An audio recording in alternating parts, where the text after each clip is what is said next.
একদিন সাহাবীদেরকে নিয়ে নবী যাচ্ছেন সাল্লাল্লাহু আলাইহি ওয়াসাল্লাম, একটা মৃত গাধা বা বকরির বাচ্চা পড়ে আছে, মৃত গাধা বকরির বাচ্চা। সাহাবীদেরকে বলছেন, হে আমার সাহাবীরা, তোমরা কি এই বকরির বাচ্চাটাকে 1 দিরহামের বিনিময়ে কিনতে চাও? কিসের বিনিময়ে? 1 দিরহাম। সাহাবীরা বলছেন, 1 দিরহাম কেন ইয়া রাসূলুল্লাহ? বিনা মূল্যেও যদি আপনি আমাকে এটা দেন বা আমাকে এটা দেয়া হয়, আমি এটা কিনবো না। নবী সাল্লাল্লাহু আলাইহি ওয়াসাল্লাম বলছেন, এটাই হচ্ছে দুনিয়া। আল্লাহ পাকের কাছে দুনিয়ার মূল্য এই বকরির বাচ্চার চাইতেও কম।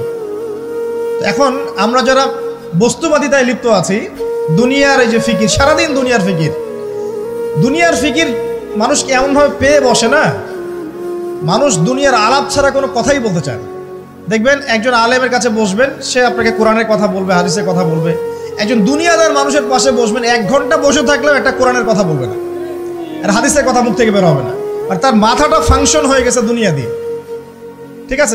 সে যদি ড্রাইভার হয়, সারাদিন গাড়ির পেঁচাল পারবে, গাড়ি এটা, গাড়ি ওইটা, এমন গাড়ি ওইটা। সে যদি ইকোনমিক সেক্টরের মানুষের বলবে, এই যে ব্যবসা এমন, এই ব্যবসা এমন, ওই ব্যবসা এমন। সুদি মহাজন হয়, বলবে এখানে সুদ দিলে এত হবে, এখানে দিলে এত হবে। আর পলিটিক্স যদি করে, তাহলে সারাদিন পলিটিক্যাল আলাপ করবে। দুনিয়ার সেক্টরে যারা পটু আর কি, দুনিয়ার ফাংশনটা মাথায় এমনভাবে ইনস্টল করা থাকে যে এটা ছাড়া অন্য কোনো কথা তার মুখ থেকে বের হবে না।